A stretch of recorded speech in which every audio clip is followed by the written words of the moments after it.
మేము ఎవ్వరం బీరిపోయలేం, భయపడలేం. అలా ఈ కాంగ్రెస్ బీజేపీలకు భయపడే పరిస్థితి అంతకంటే ఏం లేదు. ఎందుకంటే మన రేవంత్ రెడ్డి గారి సంగతి నాకంటే బాగా మీకే తెలుసు. మైకు వీరుడు ఆయన. మైకు మాత్రం పట్టుకుంటే పూనకం వస్తుంది. ఏది పడుతుంది మాట్లాడతాడు. ఇప్పుడిప్పుడే ప్రజలకు వాస్తవాలు తెలుస్తున్నాయి. అరిచేతిలో వైకుంఠం చూపెట్టిండు. అరిచేతిలో వైకుంఠం చూపెట్టిండు. ఏమన్నాడు? రేవంత్ రెడ్డి అంటేనే రియల్ ఎస్టేట్, రియల్ ఎస్టేట్ అంటేనే రేవంత్ రెడ్డి అన్నాడు. అన్నాడా లేదా? మరి అలా ఏమైంది రియల్ ఎస్టేట్ పరిస్థితి ఇబ్రాహీంపట్నంలో, రంగారెడ్డి జిల్లాలో? బాగుందా? మార్పు బాగుందా? మరి ఆలోచన చేయాలి. అందుకే ఇప్పుడు మనమేమో ఎంతసేపు ఏం ఆలోచన చేసినాం? 10 ఏళ్ళ అధికారంలో ఉంటే ఈ రాజకీయ పంచాయతీలొద్దు, కక్షలొద్దు, కేసులు పెట్టుడొద్దు, లంగ పనులు చేయొద్దు, మనం కూడా పార్టీల పరంగా భేదభావం చూపెట్టొద్దు, అందరు మనోళ్ళు అనుకుని పనిచేయాలి, అందరు మనోళ్ళని మందుకుపోయినాం. ఒక ఫాక్స్కాన్ తెచ్చుకోవాలి, దాంతో మంచి జరగాలి. నేను కిషన్ రెడ్డి అని ఎంబడబడి, అన్నా జర ల్యాండ్ ఇయ్యే, జల్దీ అని చెప్పి ఆయన ఎంబడబడి ఫాక్స్కాన్ తెప్పించినాం.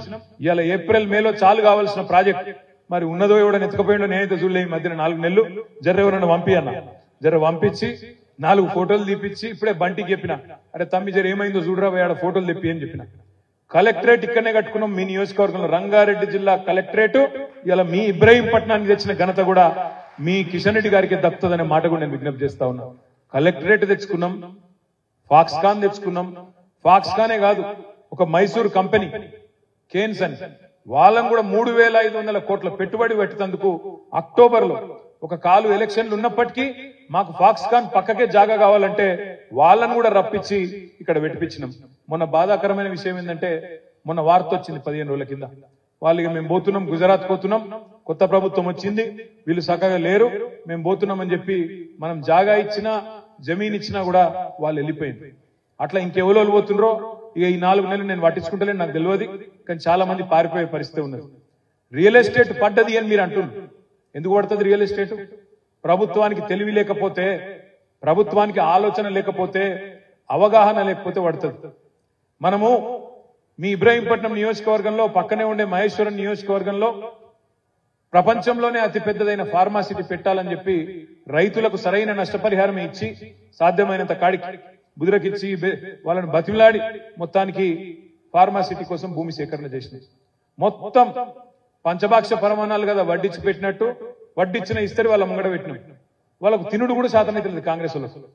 మొత్తం తయారు చేసి పెడితే అనుమతులన్నీ తీసి పెట్టినాం, మొత్తం టెండర్లు అన్ని చేసి పెట్టినాం.